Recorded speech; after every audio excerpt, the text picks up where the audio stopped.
Sigamos con el esquema de las dos edades.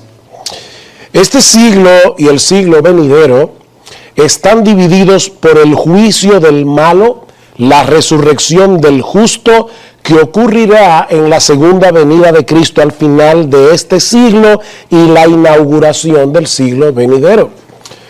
Lo vemos en textos como Lucas capítulo 20, versículo 35, el texto que citamos hace un momento, donde el Señor le dice a los saduceos que le estaban preguntando por la resurrección, dice, mas los que fueron tenidos por dignos de alcanzar aquel siglo y la resurrección entre los muertos, o sea, ahí Cristo está conectando aquel siglo con la resurrección entre los muertos. Mateo capítulo 13, versículo 39, ya lo vimos que cuando llegue la siega será al final de este siglo, y dice claramente que en ese momento el Señor arrasará con los malos y los justos resplandecerán como el sol en el reino de su Padre. Se está hablando allí de glorificación. Y en Marcos capítulo 10, versículo 30, conecta el siglo venidero con la vida eterna. Dice que no hay aquel que haya dejado padre, madre, hermanos, hermanas, que no reciba 100 veces más en este siglo con persecución y en el siglo venidero la vida eterna. Así que la vida eterna está conectada obviamente con el siglo venidero. Ok, vamos ahora a modificar un poco el esquema de las dos edades o de los dos siglos o de las dos eras, dependiendo de cómo traduzcas la palabra griega aion. En primer lugar, este siglo es y siempre será un siglo malo. Y esto es importante porque esto rebate el postmilenialismo. Dice aquí, alabó al amo, el amo al mayordomo malo por haber hecho sagazmente, porque los hijos de este siglo son más sagaces en el trato con sus semejantes que los hijos de la luz o de luz. Marcos, que no reciba 100 veces más ahora, en este tiempo o en este siglo, casas, hermanos, hermanas, madres, hijos y tierra con persecuciones. En este siglo, en este tiempo, los creyentes van a ser perseguidos. Eso será así hasta el final. Y en el siglo venidero, la vida eterna. Romanos 12, no se conformen a este siglo. ¿Por qué? Porque este es un siglo malo. 2 Corintios 4:4, el Dios de este siglo cegó el entendimiento de los incrédulos. Al diablo se le llama en la Biblia el Dios de este siglo. Gálatas, Cristo se dio a sí mismo por nuestros pecados. ¿Para qué? Para librarnos del presente siglo malo, conforme a la voluntad de Dios. Este siglo presente es malo y seguirá siendo malo hasta la segunda venida del Señor. Efesios 2, en los cuales anduvisteis en otro tiempo siguiendo la corriente de este siglo, de este aion, de este mundo, conforme al príncipe de la potestad del aire, el espíritu que ahora opera en los hijos de desobediencia. ¿Por qué esto rebate el postmilenialismo? Porque según el postmilenialismo, la iglesia va a seguir creciendo, alcanzando a los perdidos, hasta que va a llegar un momento que prácticamente el mundo entero estará convertido. Y nosotros no vemos eso en las Escrituras. Este siglo es malo y seguirá siendo malo hasta la segunda venida del Señor. En segundo lugar, este siglo está en sus últimos días. Cuando me preguntan si nosotros estamos en los últimos tiempos, mi respuesta es por supuesto que sí. Estamos en los últimos tiempos desde que el Espíritu Santo descendió en Pentecostés, porque este ya es el último tramo de la historia de la redención. Sin embargo, hablamos sabiduría entre los que han alcanzado madurez, pero una sabiduría no de este siglo, ni de los gobernantes de este siglo que van desapareciendo. Es como algo que ya está en acción. No han desaparecido todavía, pero están desapareciendo. Y el mundo pasa y sus deseos, o el mundo está pasando y sus deseos, está caducando. Este mundo tiene fecha de expiración, pero el que hace la voluntad de Dios permanece para siempre. Hebreos 9:26, de otra manera le hubiera sido necesario a Cristo padecer muchas veces desde el principio del mundo, pero ahora en la consumación de los siglos se presentó una vez para siempre por el sacrificio de sí mismo para quitar de en medio el pecado. Nosotros estamos en la consumación de los siglos, y eso lo dijo el autor de Hebreos en el siglo I. Y estas cosas les acontecieron como ejemplo y están escritas para amonestarnos a nosotros. ¿Y quiénes somos nosotros? A quienes han alcanzado los fines de los siglos. Tercero, las grandes realidades del siglo venidero han irrumpido y se encuentran en operación en este siglo. Por eso decíamos, cuando vimos la parábola del trigo y la cizaña, que ya el siglo venidero, el reino fue inaugurado. No ha sido consumado, pero ya fue inaugurado. Nosotros estamos en el ya y el todavía no del reino. Y eso explica muchas cosas. Nosotros tenemos, por ejemplo, el Espíritu Santo. Ya fuimos regenerados. El pecado ya no reina en nosotros, pero todavía mora en nosotros. Entonces nosotros experimentamos el poder del siglo venidero en el sentido de que ya fuimos libertados de la esclavitud del pecado. Se solapa, pero todavía nosotros no hemos sido redimidos por completo de la presencia del pecado en nuestras vidas. Eso explica las luchas que nosotros tenemos internamente y explica también la realidad de la iglesia. Nuestros hermanos están en el mismo proceso en el que nosotros estamos. Estamos en remodelación. Y si a ti te están remodelando un apartamento, si tú vives en un edificio de apartamentos y te están remodelando el apartamento de encima, el ruido es insoportable. Bueno, todos nosotros estamos en remodelación. Nosotros ya entramos en el reino de Cristo, como dice Pablo en Colosenses capítulo 1, versículo 13. Fuimos trasladados del reino de las tinieblas al reino del amado Hijo de Dios. Pablo dice que ya nosotros fuimos trasladados al reino del amado Hijo de Dios, ese reino que ya fue inaugurado, pero no ha sido consumado. Así que ya nosotros estamos gustando de los poderes del siglo venidero. Es lo que dice Hebreos 6. Porque es imposible que los que una vez fueron iluminados y gustaron del don celestial y fueron hechos partícipes del Espíritu Santo y asimismo gustaron de la buena palabra de Dios y los poderes del siglo venidero y recayeron, sean otra vez renovados para arrepentimiento. Yo no estoy aquí para probar que la salvación no se pierde, pero este texto prueba claramente que estas personas habían gustado los poderes del siglo venidero. Los poderes del siglo venidero. Lo que estamos diciendo, mis hermanos, para decirlo en una forma más gráfica, es que este siglo ya está preñado del venidero. Pero vemos a aquel que fue hecho un poco menor que los ángeles, a Jesús, coronado de gloria y de honra a causa del padecimiento de la muerte, para que por la gracia de Dios gustase la muerte por todos. Cristo fue coronado ya de gloria y de honra. Él es rey. De paso, lamentablemente tengo que volver otra vez al libro de Matt Waymeyer. Y ustedes no se imaginan lo que me molesta tener que hacerlo, pero tengo que hacerlo. Una de las cosas que dice Matt Waymeyer es que el reino de Cristo no puede estar ya inaugurado, porque Cristo, aunque está sentado a la diestra del Padre, no está reinando todavía. Y el texto que él usa para probar esto es Hebreos capítulo 2, versículo 8. Con todo respeto, yo difiero de mi hermano Matt Waymeyer en la interpretación de este pasaje. Y yo creo que es una mala exégesis del texto. Lamentablemente tengo que decirlo de esa forma. En Hebreos capítulo 2 dice, porque no sujetó a los ángeles el mundo venidero acerca del cual estamos hablando, el siglo venidero. Pero alguien testificó en cierto lugar diciendo que es el hombre para que te acuerdes de él, o el hijo del hombre para que lo visites. Él está hablando ahí de la humanidad, está hablando del hombre. Le hiciste un poco menor que los ángeles, le coronaste de gloria y de honra, y le pusiste sobre las obras de tus manos, todo lo sujetaste bajo sus pies, porque en cuanto le sujetó todas las cosas, nada dejó que no sea sujeto a él. ¿A quién es él ahí? El hombre. Waymeyer dice Cristo. Pero todavía no vemos que todas las cosas le sean sujetas. ¿Por qué?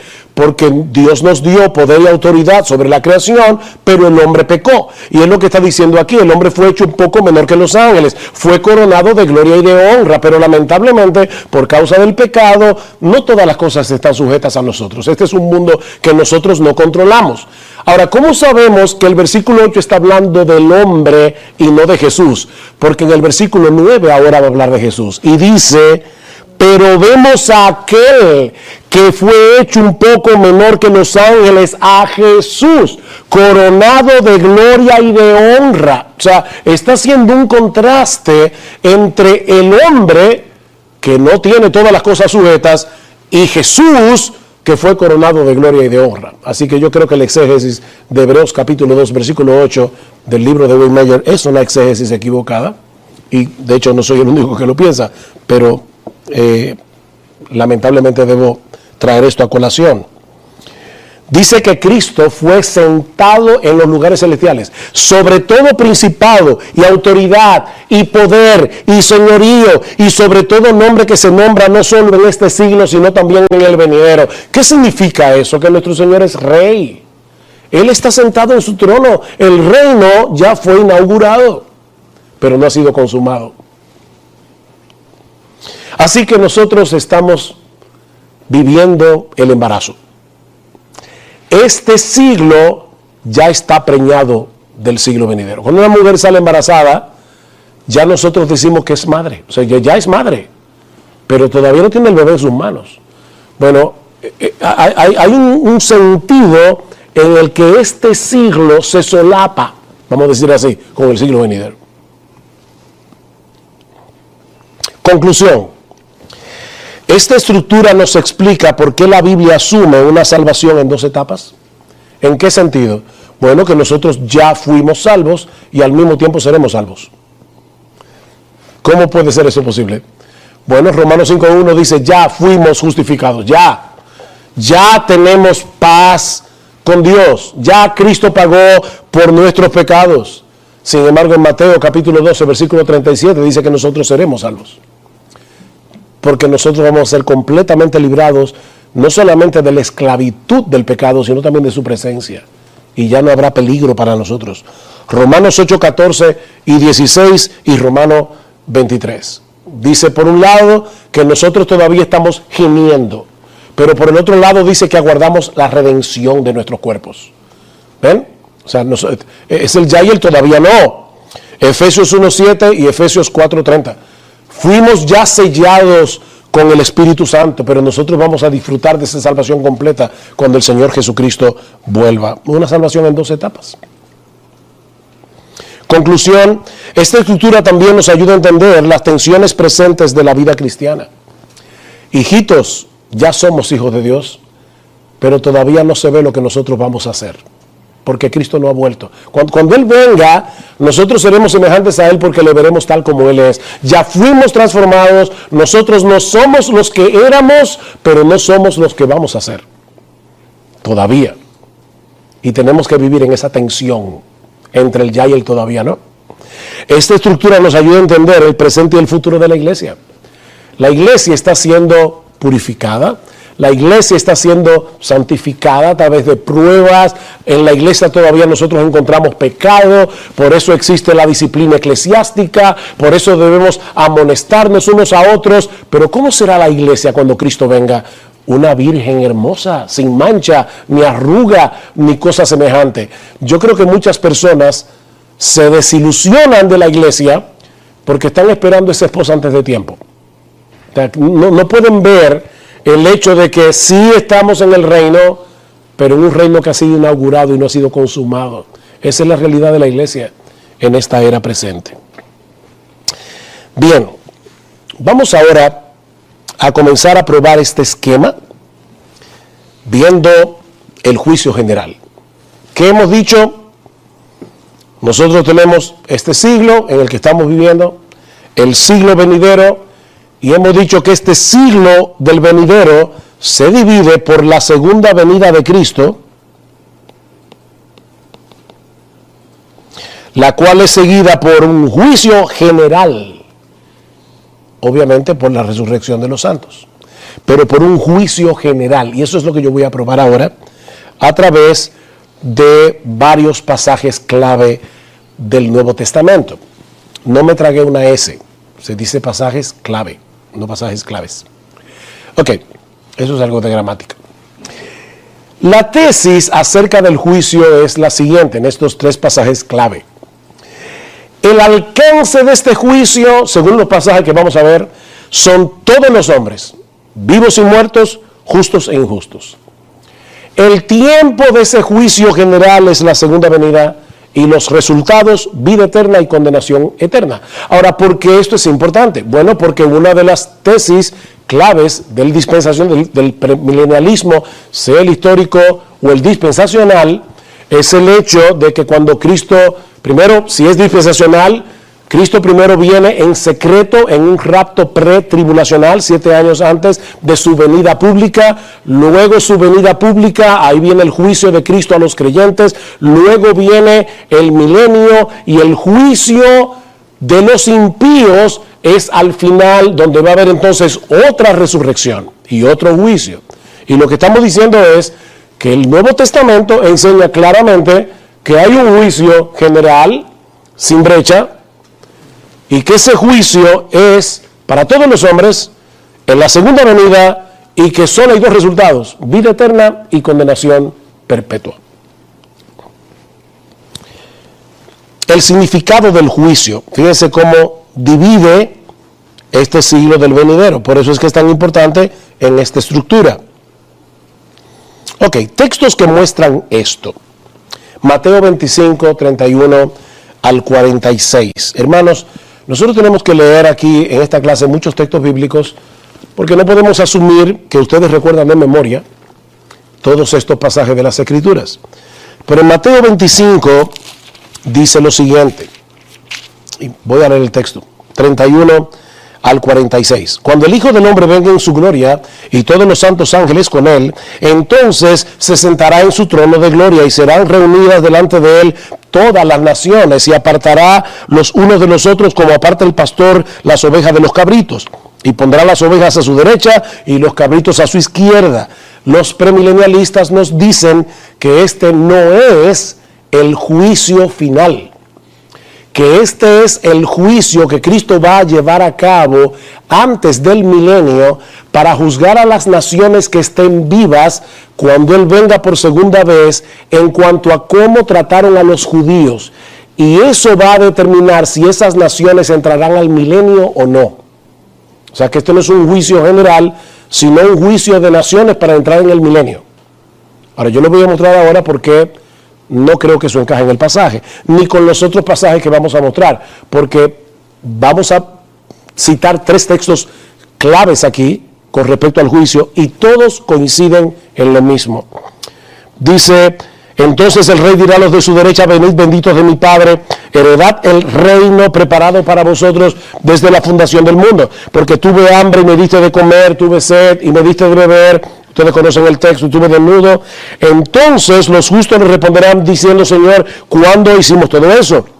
¿Cuándo te vimos hambriento, etcétera, y vinimos a ti? Respondiendo el rey le dirá, de cierto os digo que cuando lo hicisteis a uno de estos mis hermanos más pequeños, a mí lo hicisteis. Entonces dirá también a lo de la izquierda, apartados de mí, malditos, al fuego eterno preparado para el diablo y sus ángeles, porque tuve hambre y no me diste de comer, tuve sed y no me diste de beber, fui forastero y no me recogiste, etcétera. Entonces ellos dirán, Señor, ¿cuándo pasó todo eso? De cierto digo que cuanto no lo hiciste a uno de estos más pequeños, tampoco a mí lo hiciste, e irán estos al castigo eterno y los justos a la vida eterna, no al milenio. O sea, aquí se está hablando de 2 cosas que son eternas. Este juicio termina o con castigo eterno o con el juicio eterno, o con la vida eterna. Y de hecho, el mismo hermano Wade Meyer reconoce, aunque él trata de explicar cómo coincide esto con el premilenialismo, pero él reconoce que esto no deja de ser un problema para los premilenialistas, el hecho de que esto se ve de esta manera. Pero él sigue insistiendo en que son las naciones que están vivas cuando Cristo regrese en gloria. Tiempo de este juicio. ¿Cuándo se vaya a dar a cabo este juicio? En la segunda venida de Cristo. Mateo 24:3. Estando él sentado en el monte de los olivos, los discípulos se le acercaron diciendo: Señor, ¿cuándo serán estas cosas? ¿Y qué señal habrá de tu venida y del fin del siglo? Tu venida y el fin del siglo. Mateo capítulo 24, versículo 14. Y será predicado este evangelio del reino en todo el mundo para testimonio a todas las naciones, y entonces vendrá el fin. Versículo 27 de Mateo 24. Porque como el relámpago que sale del oriente y se muestra hacia el occidente, así será también la venida del Hijo del Hombre. Versículo 30. Entonces aparecerá la señal del Hijo del Hombre en el cielo, y entonces lamentarán todas las tribus de la tierra, y verán al Hijo del Hombre viniendo sobre las nubes del cielo con poder y gran gloria. Versículo 31, y enviará sus ángeles con gran voz de trompeta, y juntará sus escogidos desde los cuatro vientos, desde un extremo del cielo hasta el otro. Versículo 37, mas como en los días de Noé, así será la venida del Hijo del Hombre. Versículo 42, velad pues, porque no sabéis a qué hora ha de venir no es vuestro Señor. Versículo 46, bienaventurado aquel siervo al cual cuando su Señor venga le haya siendo así. Mateo, versículo 50, vendrá el Señor de aquel siervo en el día que éste no espera. Mateo 25, 6. Y a la medianoche se oyó un clamor: aquí viene el esposo, salid a recibirle. Versículo 10. Pero mientras ellas iban a comprar, vino el esposo, la venida de Cristo. Versículo 13. Velad pues, porque no sabéis el día ni la hora en que el Hijo del Hombre ha de venir. Versículo 19. Y los discípulos, me fui al 26, perdón. 25, 19, dice: después de mucho tiempo vino el Señor de aquellos siervos y arregló cuentas con ellos, etcétera. Y el versículo 31 dice: cuando el Hijo del Hombre venga. Entonces, hermanos, ¿cuándo se va a llevar a cabo este juicio? Yo sé que no es cómodo estar oyendo texto tras texto tras texto, pero es que quiero establecer esta verdad con toda claridad. Esto será en la segunda venida de Cristo. Los resultados de este juicio: castigo eterno y los justos a la vida eterna. Aquí no hay lugar para que malvados entren en cuerpos naturales a un reino milenial terrenal. Este juicio es a todas las naciones. Y de paso, es importante ver en qué sentido se usa en Mateo todas las naciones. Y eso me lleva al alcance de este juicio. ¿Qué significa todas las naciones? Bueno, todas las naciones son todas las naciones, todas las personas, todos los seres humanos. Y les dijo el Señor, Lucas 24:46, le dijo: así está escrito, así fue necesario, que el Cristo padeciese y resucitase de los muertos al tercer día, y que se predicase en su nombre el arrepentimiento y el perdón de pecados en todas las naciones, comenzando desde Jerusalén. Así que todas las naciones incluye aún a Israel. Son todas las naciones. No es las naciones gentiles como trataron a Israel. No, todas las naciones incluye Israel, porque comienza con Jerusalén precisamente. Mateo 25, 31 al 46 es el clímax de lo que el Señor viene enseñando a través de todo el Evangelio de Mateo. Este es el juicio final que se prefigura en Mateo desde el principio. Mateo capítulo 7, versículo 22.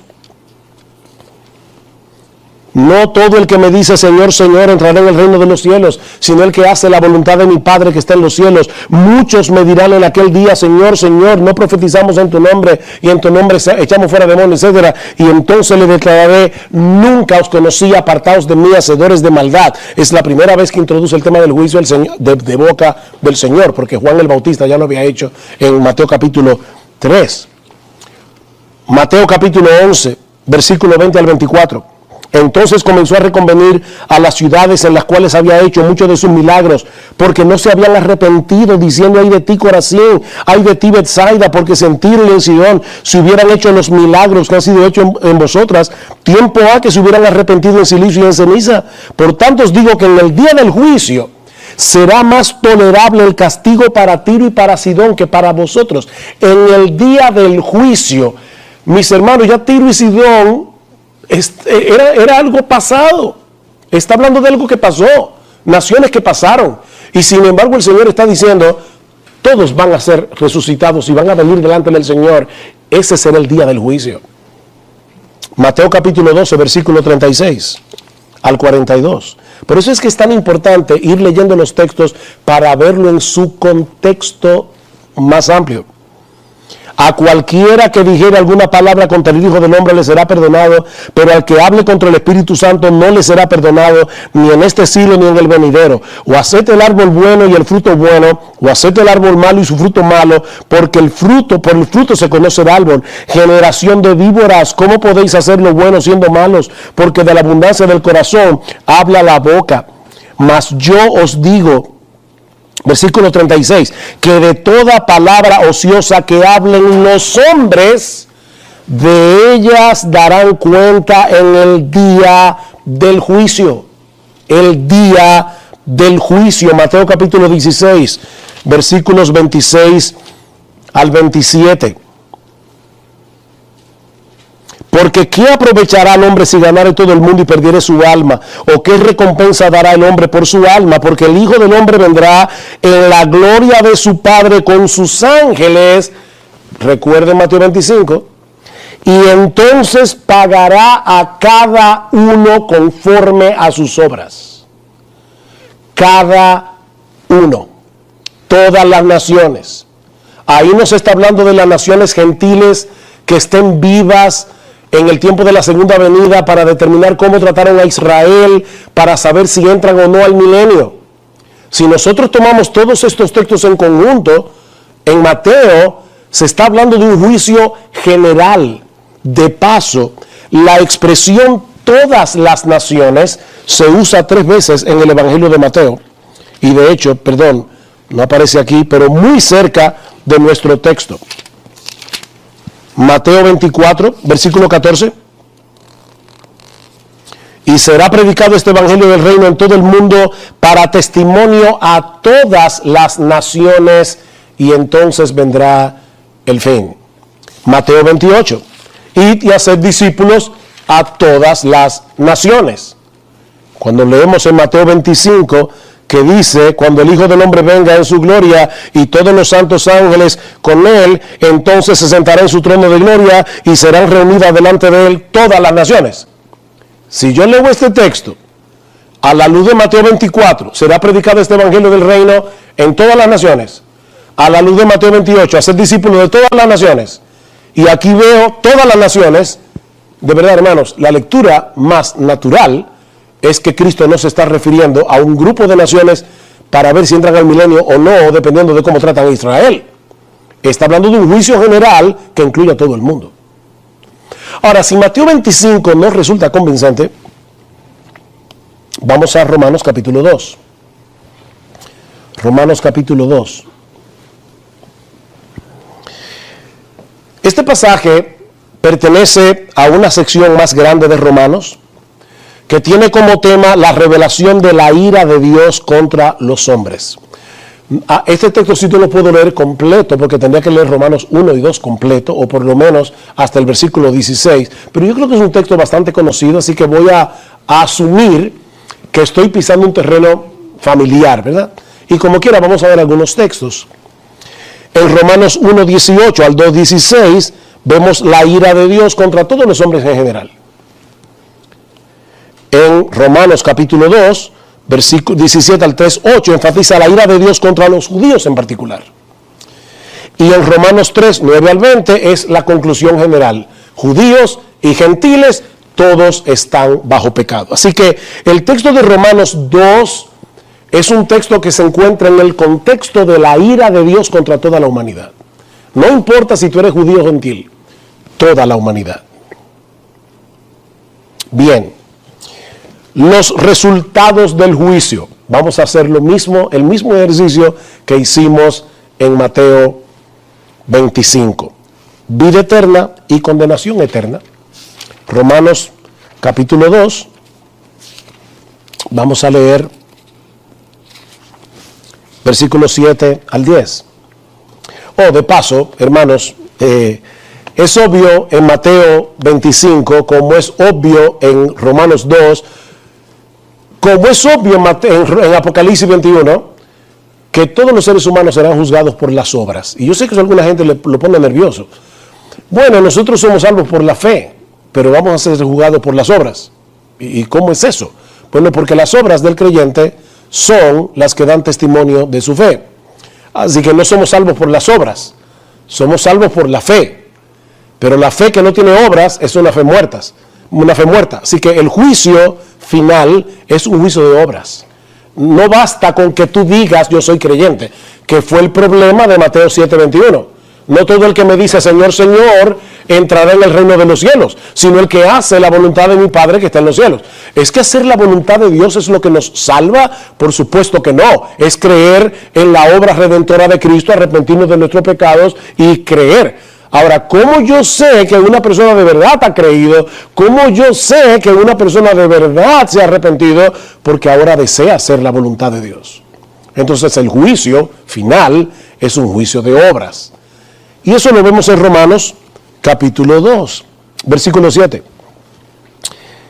Que recibirán algunos vida eterna a los que perseverando en bien hacer buscan gloria y honra e inmortalidad. Versículo 10. Pero gloria y honra y paz a todo el que hace lo bueno, al judío primeramente y también al griego, porque no hay acepción de personas para con Dios. O sea, evidentemente está hablando aquí de vida eterna. ¿Y qué recibirán los otros? Condenación eterna. Versículo 5, pero por tu dureza y por tu corazón no arrepentido, atesoras para ti mismo ira para el día de la ira y de la revelación del justo juicio de Dios. Ese día, unos recibirán vida eterna, como dice Mateo 25, otros recibirán la ira de Dios. Versículo 7, vida eterna a los que perseverando en bien hacer buscan gloria y honra e inmortalidad, pero ira y enojo a los que son contenciosos y no obedecen a la verdad, sino que obedecen a la injusticia, tribulación y angustia sobre todo ser humano que hace lo malo, al judío primeramente y también al griego. Aquí no hay acepción de personas. Versículo 12. Porque todos los que sin ley han pecado, sin ley también perecerán. Y todos los que bajo la ley han pecado, por la ley serán juzgados. Todos, todos, todos. Así que, ¿cuál es el resultado de este juicio? Vida eterna o condenación eterna. El alcance de este juicio. ¿Quiénes serán juzgados según Pablo? Ahí es donde nuestros hermanos premilenialistas, dispensacionalistas nos dicen, bueno, Pablo no metió el milenio allí porque ese no era el tema. Pero entre el juicio de uno y el otro hay 1000 años de por medio. De verdad, hermanos, cuando yo leo ese pasaje en su sentido natural, yo veo aquí un juicio donde unos serán juzgados para vida eterna y otros serán juzgados para condenación perpetua, sin un milenio en el medio. ¿Quiénes serán juzgados? Versículo 6. Dice, el cual pagará a cada uno conforme a sus obras. Cada uno. Versículo 9. Todo ser humano que hace lo malo. Versículo 10. El que hace lo bueno. Evidentemente todo ser humano que hace lo bueno. Versículo 12, todos los que sin ley han pecado, eran todos los paganos que no conocieron el Evangelio, que nunca tenían una Biblia en sus manos, pero que viendo la creación debieron llegar a la conclusión de que existe un Dios. Ese es el argumento de Pablo en Romanos capítulo 1, versículo 18. La ira de Dios se revela desde el cielo contra toda impiedad e injusticia de los hombres que detienen con injusticia la verdad. y tanto los vivos como los muertos. Versículo 4. ¿O menosprecias las riquezas de su benignidad, paciencia y longanimidad, ignorando que su benignidad te guía al arrepentimiento? Está hablando de las personas que estaban vivas en el tiempo de Pablo. Pero por tu dureza y por tu corazón no arrepentido, atesoras para ti mismo ira para el día de la ira y de la revelación del justo juicio de Dios. La pregunta es, ¿las personas que leyeron la carta a los romanos van a estar vivas en ese tiempo? No. Van a estar muertas. Pero Pablo está diciendo, ustedes están atesorando ira para ese día, el día del juicio. Versículos 7 al 10, prueba lo mismo. Vida eterna a los que perseverando en bien hacer buscan gloria y honra e inmortalidad, pero ira y enojo a los que son contenciosos y no obedecen a la verdad, sino que obedecen a la injusticia, tribulación y angustia sobre todo ser humano que hace lo malo, al judío primeramente y también al griego, pero gloria y honra y paz a todo el que hace lo bueno, al judío primeramente y también al griego. Mucha de esa gente ya va a estar muerta cuando llegue ese día. Justos e injustos. Así que, ¿quiénes serán juzgados? Todos serán juzgados. En el premilenialismo hay varios juicios, sobre todo en el premilenialismo dispensacional hay varios juicios. Lo que nosotros estamos diciendo es que hay un solo juicio general y que ese juicio divide este siglo del venidero. El tiempo de este juicio. Aunque en este pasaje el tiempo no es tan enfático como en Mateo, aún así las siguientes consideraciones claramente apuntan hacia el tiempo de la segunda venida de Cristo. Por un lado, el paralelismo entre Romanos 2, 6 y 16 y Mateo 16, 27. Quédense ahí en Romanos, yo solamente voy a buscar aquí en mi Biblia Mateo 16, 27 y van a ver el paralelismo. Porque el Hijo del Hombre vendrá en la gloria de su Padre con sus ángeles y entonces pagará a cada uno conforme a sus obras. Eso es exactamente lo que dice Romanos 2. Dios pagará a cada uno conforme a sus obras. ¿Cuándo va a suceder eso? Mateo 16, 27 dice, cuando venga el Hijo del Hombre. Lo mismo que dice Mateo 25. Por otro lado, paralelismos entre las recompensas mencionadas en Romanos 2 y la recompensa para los cristianos que serán dadas en la segunda venida de Cristo. Y ahí Romanos 2.7, vida eterna. Mateo 25.46, vida eterna. Los versículos 7 y 10, para los que pueden tomar notas, con Colosenses 3.4, 1 Corintios 15.43, y hay un texto ahí que se me está yendo, que no lo veo aquí abajo, pero bueno.